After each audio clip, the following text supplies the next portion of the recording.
Marxist communist கட்சியின் தமிழ் மாநில செயலாளர் ஜி ராமகிருஷ்ணன் சென்னையில் உள்ள அந்த கட்சியின் தலைமை அலுவலகத்தில் தற்போது செய்தியாளர்களை சந்தித்து வருகிறார். அதனை நேரலையாக பார்க்கலாம். கட்சி முடிவெடுத்திருக்கிற போது அந்த கொள்கை 15 ஆண்டு காலம் அமலாக்கிய திராவிட முன்னேற்ற கழகம் அந்த தாராளமய பொருளாதார கொள்கை மட்டுமல்ல, அந்த கட்சியினுடைய தலைமையில் பல தலைவர்கள் இன்னைக்கு சிபிஐ தொடுக்கப்பட்ட வழக்கு சந்திச்சுட்டு இருக்கிறாங்க. ஆகவே அதிமுகவை எதிர்த்து, திராவிட முன்னேற்ற கழகத்தை எதிர்த்து அந்த ஸ்ரீரங்கத்தில் நடைபெறக்கூடிய இடைத்தேர்தலில் மார்க்சிஸ்ட் கம்யூனிஸ்ட் கட்சி போட்டியிடுவதற்கு முடிவெடுத்திருக்கு. வகுப்புவாத எதிர்ப்பு, பொருளாதார கொள்கை எதிர்ப்பு, ஊழல் எதிர்ப்பு. அந்த அடிப்படையில் ஸ்ரீரங்கம் நடக்கிற இடைத்தேர்தலில் மார்க்சிஸ்ட் கம்யூனிஸ்ட் கட்சியின் சார்பாக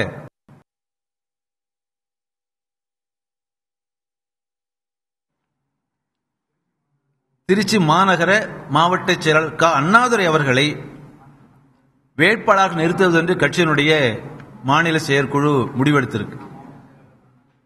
க. அண்ணாதுரை அந்த விபரத்தை உங்களுக்கு ஹேண்ட் அவுட் கொடுப்பாங்க. ஆகவே நடக்க இருக்கிற தேர்தலில் முக்கியமாக மக்கள் சந்திக்கக்கூடிய பிரச்சனை வகுப்புவாத எதிர்ப்பு, தாராளமய பொருளாதார கொள்கை எதிர்ப்பு, ஊழல் எதிர்ப்பு என்ற அந்த மிகப்பெரிய போராட்டத்தில் பேட்டல் மார்க்சிஸ்ட் கம்யூனிஸ்ட் கட்சி பங்கேற்கிறது, வேட்பாளர் நிறுத்துவது என்பதுதான் இன்றைக்கு உங்களை சந்திக்கிறப்ப நான் சொல்லக்கூடிய விஷயம். இதுக்கு இந்திய கம்யூனிஸ்ட் கட்சி கேட்டா ஆதரிக்கிறேன்னு சொல்லியிருக்கிறாங்க.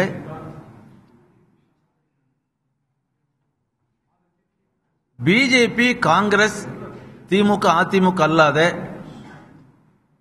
மதச்சார்பற்ற எதிர்கட்சிகளுடைய ஆதரவையும் நாங்க கேட்க இருக்கிறோம்.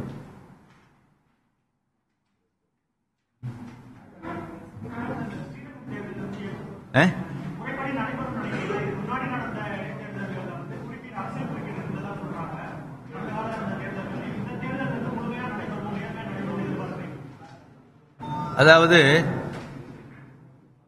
நடைபெற இருக்கிற ஸ்ரீரங்கம் தொகுதிக்கான இடைத்தேர்தலை தேர்தல் ஆணையம் ஒரு ஃப்ரீ அண்ட் ஃபேராக,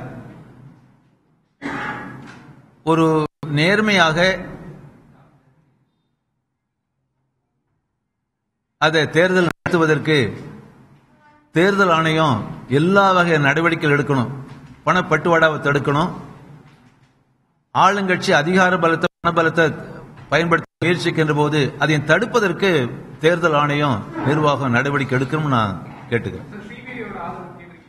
ஆமா, இல்ல சிபிஐ ஆதரிக்கணும்னு சொல்லியிருக்கிறாங்க. இடதுசாரி கட்சிகளும் ஆதரவை கேட்க இருக்கிறோம். அது இல்லாம மதச்சார்பற்ற எதிர்கட்சி ஆதரவை நாங்க கேட்க இருக்கிறோம். அடுத்தடுத்து வருகிற போது நடந்தது.